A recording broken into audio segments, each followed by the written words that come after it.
It is the 29th day of June 2023 and you're just in time for another edition of News Tonight. Well, we have so much lined up for you on our bulletin tonight, but first, the highlights.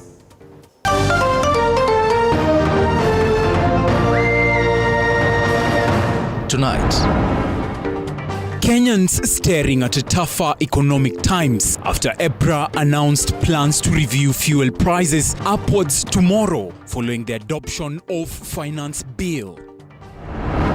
Senator Okia Omtata filed second petition in court challenging the implementation of the Finance Bill 2023.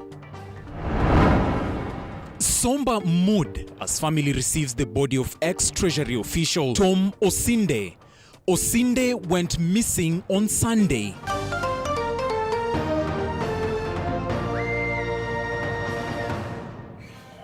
Well, my name is Dennis Otieno. Our sign language interpreter is Rhoda Nyamai. I trust you're doing well. Welcome to the broadcast. Now on to our top story tonight. And tonight, Kenyans may have to continue persevering through the harsh economic times a little longer after the Energy and Petroleum Regulatory Authority, EPRA, announced plans to review fuel prices tomorrow, 30th of June. This is a change from the usual mid-month announcement, a change brought about by a requirement to comply with the new Finance Act and the financial year coming to an end tomorrow. Our reporter Vera Alberta with more on how this has been received. On 26 June 2023, His Excellency the President Dr. William Ruto signed into law the Finance Bill 2023. Among the biggest changes in that bill was the introduction of 16% VAT on petroleum products. With this, there was an expected change in the prices of fuel products in the country. However, the change is coming sooner than many Kenyans expected, with EPRA revealing that the new fuel prices will be announced tomorrow, June 30th, a whole 2 weeks earlier than the traditional date of the 14th of the month. This is due to EPRA needing to comply with the Finance Act enacted right at the end of a financial year 2022-2023, which ends tomorrow, Friday the 30th, with the new financial year starting on 1st July. As of now, the price of super petrol is at 182 shillings per litre, diesel is at 167 shillings per litre, and kerosene is retailing at 161 shillings per litre. The expected change has triggered the Kenyans to petition President Ruto to caution the country from the tough times. Si watu wa matatu tuko katika shida na kasi yetu iko chini sana kulingana na vile tumepitia juu ya mafuta. Na ile tunaomba President ni usikie kilio chetu. Budget ile imepitishwa, ile inataka kupitishwa mafuta, at least utufunguzie kama sisi ni mwananchi. Previously, in an attempt to calm fears, President William Ruto revealed that the additional 8% will bring about 50 billion shillings in much-needed revenue to the government. He further adds that in order to achieve a balance, various taxes have been removed from fuel, including 3.5% on road development levy, 2% IDF, and 8% VAT on gas. Vera Alberta, TV47, Nairobi. Well, thank you, Vera Alberta, for that report. Meanwhile, the Kenya Union of Clinical Officers and the Kenya Union of Nurses has faulted the government's move to increase NHIF monthly contribution by 2.75% of gross salary, saying Kenyans have a right to know if the increment will enhance health service delivery. And as Elizabeth Atieno now reports, the union has called for a nationwide strike from the 14th of July after the Ministry of Health failed to meet some of the demands they tabled on the 15th of May 2023. The government's move to propose an increment in the National Health Insurance Fund monthly contributions to 2.75% of one's gross salary has continued to elicit mixed reactions from Kenyans, with the latest to weigh in on the matter being the Kenya Union of Clinical Officers and the Kenya National Union of Nurses, who have jointly opposed the move, saying it is still not clear on how the increment will benefit Kenyans who seek healthcare services. The NHF must explain to Kenyan how the enhancement of contribution will enable them access quality services without suffering catastrophic financial harm. So what NHIF must be able to inform us and to bring out to the public, one, is what measures are being put in place to ensure there is no pilferage of resources. Because it seems there are so many loopholes where people can be able to do their corrupt dealings and walk away with money. And nobody has actually been prosecuted successfully. But then just what is the appropriate and fair amount that Kenyans should contribute to the National Health Insurer? Appropriate amount should be a figure that is scientifically arrived at. We should be able to look at what is the amount of money that we need in our health system. They have quantified that to be 550 billion. What is the amount of money that comes through NHIF? What is the amount of money that comes from the government and out of pocket? And so, what they should be telling us is that out of 550 billion, the government can only provide, let's say, 150 billion. So you have 400 billion. The donors can be able to pump probably 1 billion or 100 billion.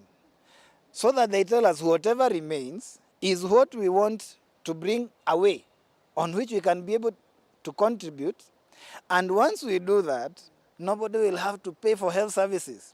According to health unions, the NHIF scandal is just a tip of the iceberg, since even after contribution, a section of the 9.5 million principal NHIF members are still struggling to acquire vital medical services from different health facilities. Many hospitals are rejecting NHIF cards because they are not being paid. The unionists have condemned the latest scandals witnessed in the health sector, including the 3.7 billion Kenya shilling insecticide net scandal at KEMSA and the 1.2 billion Kenya shillings NHIF scandal involving 6 health facilities. I cannot tell you that there is this one silver bullet that is going to ensure we don't have pilferage under NHIF. I cannot also say the same about KEMSA. But if we can have a task force, they could look at what is the problem with NHIF. Is it structural? Is it how we employ our people? Is it the systems? What needs to be changed? That is something that any one of us, including the CS, will not tell you. Elsewhere, from the 14th of July, Kenyans might be forced to go through hell to access healthcare services after health unions in the country Thursday threatened to call for a nationwide strike over unmet demands tabled on the 15th of May 2023. Some of the issues healthcare workers want addressed is renewal of contracts for UHC staff, an increase in health financing to over 150 billion Kenya shillings, and improving the lives of healthcare providers by solving the problem of work burnout by employing more healthcare providers. Elizabeth Atieno, TV 47.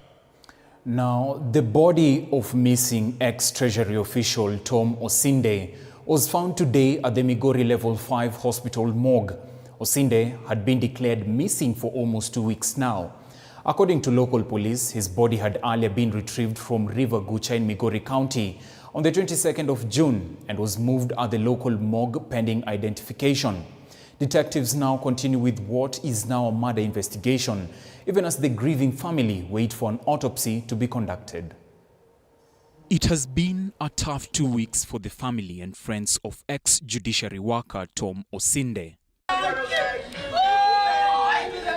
Emotions ran high as the body of their loved one arrived today at the Kisii Level 5 hospital morgue, most of them still in utter disbelief and shock. Their kin's body arrival ending 2 weeks of hope of his safe recovery, now leaving them with questions on just how did he meet his death. Osinde's body was found on the 22nd of this month, floating in River Gucha in Migori, approximately 15 kilometers from Kisii. His body had been laying in Migori Hospital morgue since then and had been marked as John Doe, the universal term for an unidentified male. The break in the case came after one of the suspects under police custody gave a statement whose details guided the police to Migori today, where the family identified the John Doe as the body of their kin, Tom Osinde. So just what do we know of the late Osinde's final moments?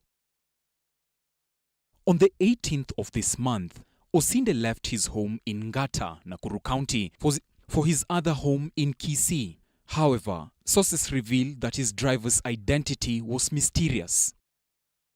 3 days later, his car was found vandalized in Siakwa, Kilgoris. Reports from the police indicating that blood stains were found inside the car with nylon paper that police presume were used in the apparent murder. On June 28th, 2 suspects were arrested in connection with the missing case. They were workers of the late Osinde. Residents from Nyakeo village in Kisii County indicated that one of the suspects in custody, who is said to have been driving Osinde on the 18th, had the car days before it was recovered and had been using it to move around his village before he left to return to his workplace. An autopsy is expected to be conducted on the body to establish the cause of death. Efforts to speak to the family today bore no fruits. And even as the mystery surrounding this death is yet to be unraveled, questions continue to arise on just what could have been the motive. Meanwhile, the judiciary has taken decisive steps to accelerate service delivery in Nairobi by establishing 3 divisions of the court, namely the Judicial Review and Labor Rights, the Appeals Division, and the Claims and Labor Relations Division. Chief Justice Martha Koome says this is due to the considerable volume of cases emanating from Nairobi. Koome was speaking during the Employment and Labor Relations Court Open Day at the Milimani Law Courts, where she also highlighted the progress made in clearing the backlog of court cases. The court has achieved a case clearance rate of 161%. A feat that underlines the ERRC's active commitment to reduce the backlog of cases and deliver swift justice. It is an achievement that fills us in the judiciary with pride. But it is also a reminder and a clarion call to maintain the court's momentum, to never waver in the pursuit of efficient justice delivery. Now, to a gruesome turn of events in Nyandarua County, where 4 family members from Boiman area in Nyandarua County have lost their lives following a fire tragedy suspected to have been an arson attack. The 4 were asleep on Wednesday night when the fire broke out at 1 a.m. Take a look. What once stood tall as a 3-bedroom house now reduced to ashes. But the most painful of all being that 4 lives were lost in this Wednesday night fire incident. It was horrific. The images are disheartening. But tungeomba justice for the lost lives. Attempts by the 4, an 86-year-old grandmother, her 36-year-old daughter and her grandchildren aged 10 and 5 to escape the fire proved futile as the door was locked from outside, causing their family members to believe it was an accident, but an arson attack. Ile mtu alifanya hiyo vitendo, Mungu awe biguni atatambua ni nani. The family is now calling upon the investigative officers to get to the bottom of the matter and provide answers to their myriad of questions. Now, moving on, the decision by President William Ruto to incorporate advisors Monica Juma of National Security, David Ndii of Economic Affairs, Harriet Chigai of Women's Rights, and UDA Secretary General Cleophas Malala in the cabinet continues to raise legal questions among the political class. As our parliamentary reporter Elizabeth Mutuku reports, pundits have defended the move, citing Article 152, Section A of the Constitution, arguing that the President, his Deputy and Attorney General are not part of the 22 cabinet secretaries who should sit in the cabinet, thus insisting the decision by President William Ruto does not contravene the law. Take a look. Did President William Ruto violate the Constitution in allowing 3 advisors and the UDA Secretary General to sit in cabinet meetings? It's a question which lingers in the minds of many, both political class as well as Mwananchi. This follows a ruling 3 years ago. Then Kandara Member of Parliament and current Water Cabinet Secretary Alice Wahome petitioned the High Court questioning the clearance of the then Nairobi Metropolitan Services NMS boss General Mohammed Badi to attend cabinet meetings. In the ruling, Justice Murima stated that the constitution does not accord the president any powers to appoint anyone into the cabinet, finding that Badi's participation was in violation of constitution. My cabinet secretary, give him a portfolio. I have no problem with that. Create a ministry and let him head it. But not that he's a chair, he's a secretary general of a party. You see what happened to Badi? The courts threw him out. And we need to go back to the courts to throw Malala out? I'm sure the president has got a sense of mind to avoid taking us that route. Because the courts have pronounced themselves that they cannot sit there. And Badi was a good example, was thrown out. And Badi was not even running a political party. He was running in Nairobi. You see? So to say that the political party like UDA can have its political leaders sitting on the cabinet, I think is stretching it so far. And the cabinet are supposed to get to head ministries. Let us have the institution of the ministry with the structures and what have you, then he can head it. According to the Constitution, in Article 152, Section A, members of cabinet are the President, Deputy President, the Attorney General, and cabinet secretaries not fewer than 14 and not more than 22.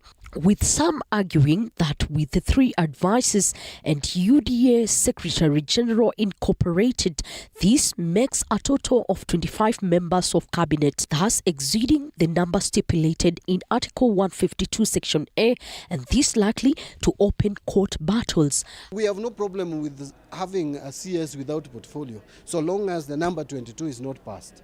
So if he's going to have Malala as part of his cabinet, as a cabinet secretary without portfolio, the number should still remain 22 of cabinet secretary, because that is what the law says. So that one position that was supposed to be occupied by a substantive CS is occupied by a CS without portfolio.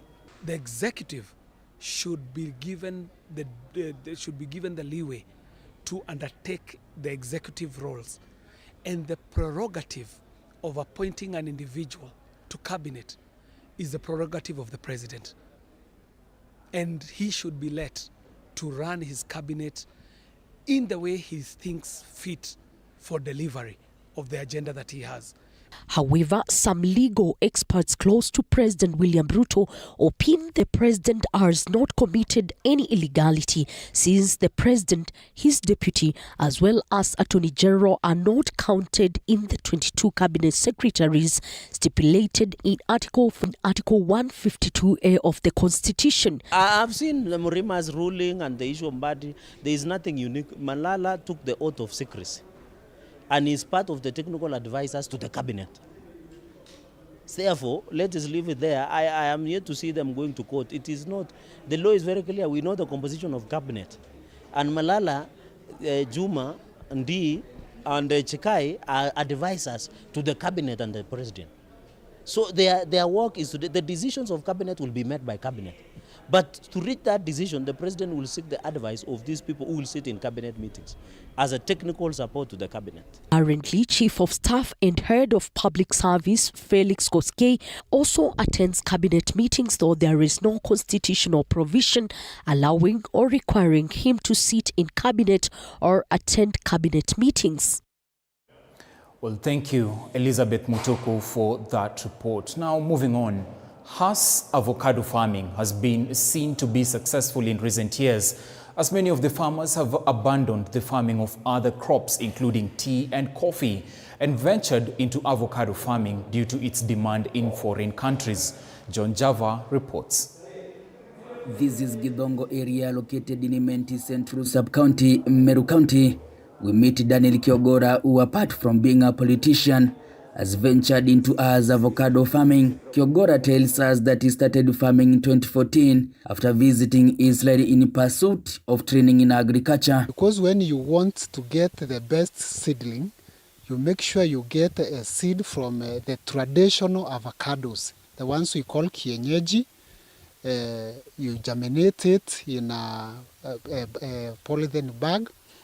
When it gets ready for grafting, you look for scion from the very good as avocado. According to Kiogora, this type of avocado uses seedling grafting system that takes 2 to 3 years before bearing fruit and 5 years before the fruit is ready to enter the market. He says the importance of grafting these seedlings helps a lot to withstand the pests due to the skin being hard as well as adaptable to different types of soil. So it is a crop which by a period of 3 years will be able to get the fruits. You will be in the market if you get the right one. And by 5th year, the tree can be able to produce up to 2,000 fruits per year. It is estimated that one tree can produce more than 2,000 fruits if properly maintained. The wholesale price of ash fruit is also profitable because the price is 10 to 17 shillings per fruit compared to other types of fruit, which are 3 to 5 shillings per fruit. We can't meet the current world demand of this ash avocado. Then the other thing, it produces very many fruits, as you can see from these trees around here. According to Chief Executive Officer of the Avocado Society of Kenya, Ernest Mudhomi, Kenya plans to double its avocado sales from 15 billion to 30 billion annually in the next 5 years, following the increase in demand of these fruits in the international market. According to Mudhomi, Kenya is interested in expanding the market internationally after acquiring the China market in June last year, with the initial shipments taking place in July and August. Kenya reaches about 16 billion shillings every year. Our markets are mostly in Europe, and I can say that Kenya is the leading avocado exporter from Africa. Since 2017, we floored South Africa, but we also ship quite a big chunk in Middle East, and now our latest frontier is in Asia, where now we've put our footprint in China. Kenya is ranked the 6th largest producer of avocado in the world as residents ask to venture into this lucrative farming business. John Javakania, TV47, Meru County. And still on matters farming, the Food and Agriculture Organization of the United Nations, FAO, is increasing efforts to combat the effects of the dreaded fall armyworm in Kenya and Africa by supporting farmers to fight the pest and protect crops through integrated pest management. The fall armyworm is an insect pest that is most destructive at caterpillar stage. It is very destructive, attacking a wide range of crops but preferring maize and sorghum. If left uncontrolled, it can easily result in total harvest loss in a farm. Speaking in Embu on Wednesday during a visit at the demonstration farm of FWA and various farmer groups, the Kenya Agriculture and Livestock Research Organization Embu Branch Director Dr. Alfred Musheni said some of the techniques that farmers were being trained on include use of biopesticides and nature-based solutions. That we are not doing basic research. We are only looking at, with the farmers and other stakeholders, extension, the technologies that works. After that, then, we are also inviting farmers and the government offices to come and see and carry with them to the farm what we find working. So we are providing what we are calling basket of options to control fall armyworms in this region. Kenya is among 8 demonstration countries that have been identified for implementation of global action for fall armyworm control by FAO. FAO initiated a global action on fall armyworm control.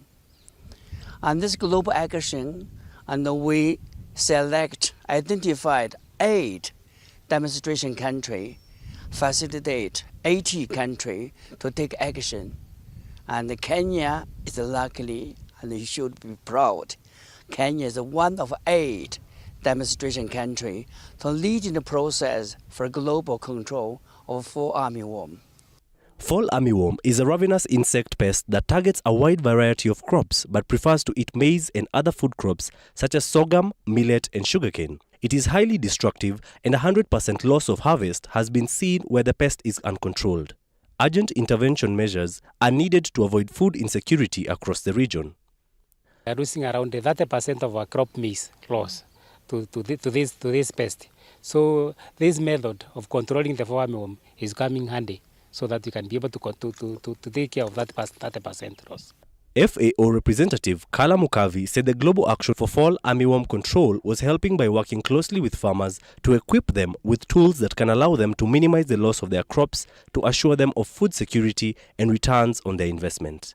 Kenya is one of the countries that really benefited from the global action that is really controlling the fall armyworm. So actually we are saying that maize is that crop that is really the staple food of Kenya, and is where, of course, the fall armyworm is impacting. So it's important that we come together to be able to address these challenges so that we can ensure food security and nutrition. Kamunya Mwangi, TV47.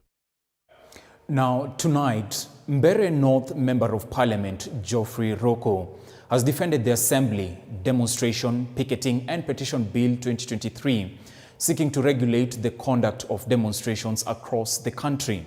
This is after the draft bill seeking to enrich Article 37 of the Constitution raised uproar in the opposition ranks, terming it as dictatorial and a waste of time. And as Apollo Kamau reports, the bill proposes a year of imprisonment for those participating in outlawed protests. 2 days after the Azimio coalition declared the resumption of nationwide protests against the Finance Act, members of the opposition have protested against the bill, terming it as an attempt by the Kenya Kwanza administration to clip the opposition's freedom to picket, while terming it as a populist venture by the bill sponsor Mbeere North MP Geoffrey Roko. You cannot control human rights. Human rights are given in our Constitution, Bill of Rights. You cannot. So whatever he's doing is illegal, is unconstitutional. It's even irresponsible for him to bring such a legislation. But you know, some of these people, they think through that they may be known. The Mbeere North MP has however defended the bill, saying he is not out to punish the opposition, but to enrich Article 37 of the Constitution on the right to picket by sanitizing demos from the current scenario, which is marred by chaos, adding the current Public Order Act is outdated. No curtailing of rights of demonstration as enshrined in Article 37 whatsoever. But we have to decide that we are a democratic society, and not only a democratic society, but a disciplined democratic society, whereby we as leaders who are organizing demonstration, even if it's myself, I have to take responsibility. The draft bill, which has the blessings of the Kenya Kwanza leadership, seeks to jail those who violate police orders to participate in outlawed protests for 1 year or a fine of 100,000 shillings. Police officers above the rank of inspector have also been given powers to cancel a demo if it poses imminent danger to peace. The draft bill, which has the blessings of the Kenya Kwanza leadership, seeks to jail those who violate police orders to participate in outlawed protests for 1 year or a fine of 100,000 shillings. The recent history is telling us that these demos are not organic.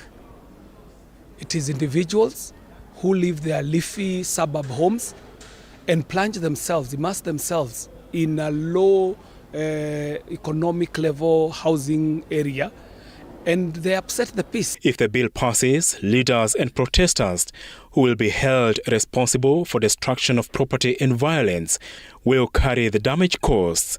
The bill that restricts demos to designated places gives the police powers to stop protesters from diverting from the designated routes. Protesters have also been banned from carrying weapons, covering their faces, carrying placards and uniforms resembling those of police officers. Apollo Kamau, TV47. Well, thank you, Apollo Kamau, for that report. Now, from the story of implementing demonstration laws, we are due a short break, but don't go too far. We'll be right back with more news.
Welcome back. Thank you for staying with us. Now let's continue with the embattled Finance Bill 2023. And Busia Senator Okiya Omtatah has filed a second petition in court challenging the constitutional and legal validity of the Finance Bill 2023. He further argues that the bill was not subjected to the concurrence of the speakers of National Assembly and the Senate. The senator is also challenging the constitutional and legal validity of the resultant Finance Act 2023. Just 3 days after President William Ruto signed into law the Finance Bill 2023, Busia Senator Okiya Omtatah has amended his petition challenging the bill. In the amended petition, the senator has added the Speaker of the National Assembly, Commissioner General of the Kenya Revenue Authority, the Senate of the Republic of Kenya, Consumer Federation of Kenya, Kenya Export Floriculture Allied Workers Union as interested parties.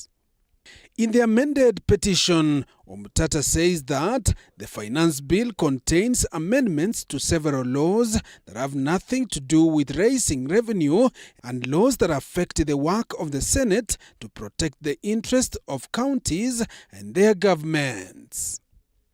Okiya in his petition says the Speaker has been sued for violating Article 110, Section 3 of the Constitution by introducing the Finance Bill 2023 in the National Assembly without first determining, jointly with the Speaker of the Senate, whether the bill concerned counties and if it did, whether it was a special or an ordinary bill.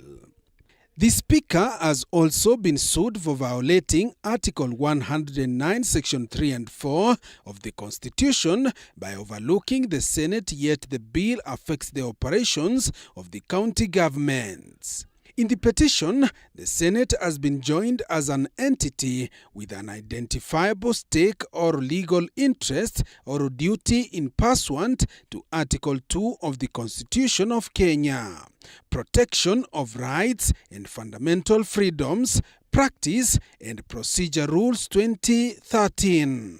I've not been overtaken by events. I think the judges decided to let Parliament finish its work, and maybe the President, and then maybe that's when they'll give me audience, given the timelines they gave me. And so what I've done is I've amended my petition to bring on board issues that have since crystallized. Omtatah is of the view that the Finance Bill 2023 is not only a bill that concerns county governments, but also fundamentally affecting the operations of the Senate and therefore requiring the input of the Senate. Further, pursuant to Article 109, Section 3 of the Constitution, the Finance Bill 2023, the two Speakers of Parliament ought to have jointly resolved the question whether the Finance Bill 2023 is a bill concerning counties before its consideration. In his 69-page amended petition, Omtatah wants the court to quash sections 30, 33, 34, 36, 73, 74, 76, 78, and 79 of the Finance Bill 2023 and the corresponding parts in the Finance Act 2023. Sections of the original Finance Bill 2023 which required but did not get input from the Senate. All the new sections of the Finance Act 2023 which were irregularly introduced on the floor of the House, the Finance Bill 2023 and the Finance Act 2023. I'm persistent and I'm filing a certificate tonight to demand that the court stops the bill from coming into law until we hear and determine the petition. The Finance Act 2023 is set to take effect from 1st July 2023. Will Okiya Omtatah's prayers be granted by the court? If traders and young innovators wish to reach foreign markets, then the internet and other digital technology are the way to go. These are the sentiments of Director of Higher Education, Dr. Beatrice Iangala, during the opening of the Sustainability Development Forum at the Meru University. Our reporter Daniel Kihoro with more. Kenyans are being encouraged to adopt digital system in their business activities to boost the efficiency and growth they reach. Stakeholders believe that over 69% of youth have access to technology. This advantage needs to be felt in the economic output. They have been asked to embrace this system to enable them to create job opportunities. Itasaidia wakina mama kwa soko. Siku hizi kwa dunia ya leo, si lazima ukutane na wanunuzi wa bidhaa zenu kwa soko. Kazi. Kitu unahitaji ni digital skills na nafasi za kazi siko kutoka dunia nzima. So ukipata hiyo nafasi, tumia kusoma, na wenye muko market, muenjoy wifi, kumake calls, kufanya WhatsApp. Technology is also seen as a way of destructive behavior among young people. I urge you to enthusiastically tap into this field, which is our pillar in achieving the bottom-up economic transformation agenda.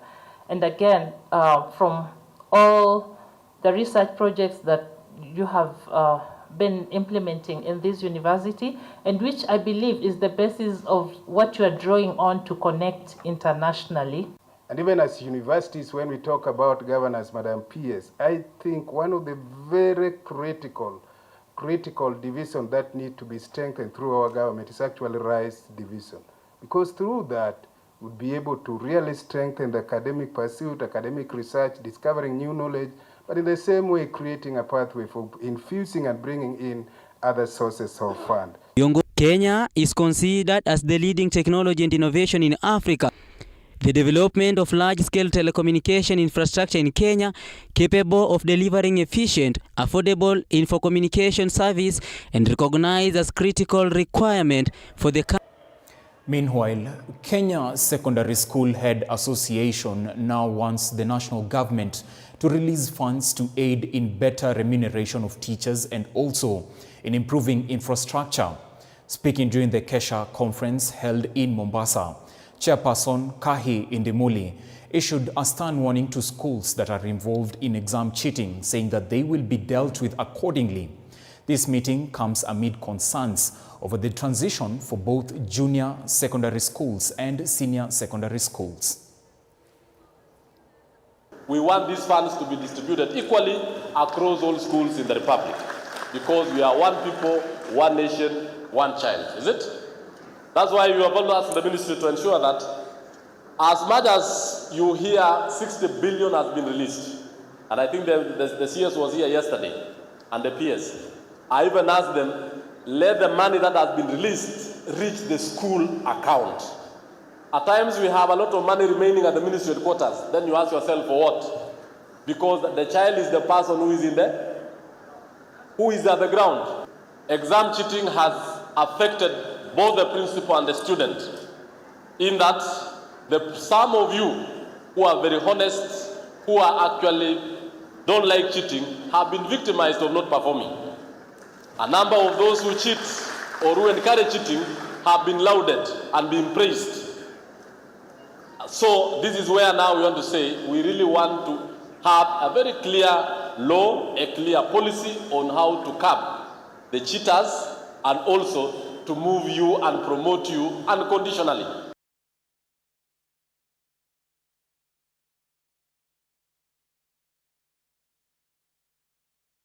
We do apologize for the hitch on that story. I'm being informed it is still being prepared further and it will be with us in a few minutes from now. Now, still on matters improving education in the country, Kenya Women Teachers Association, KEWOTA, has urged the Ministry of Education to establish a policy of building special nursing rooms for female teachers with young children. The lobby group believes this will not only be a welcome intervention to an existing problem, but will boost productivity. Addressing the press in Kiambu, the Association National Treasurer Jacinta Ndegwa has said there is need for all schools to have a special room for young teachers who breastfeed their kids. We have also said that we would wish that every institution, like Gacharage where we are, be set a small room that can be a nursing room for our young teachers who are getting children. She also urged the government to address challenges of mental health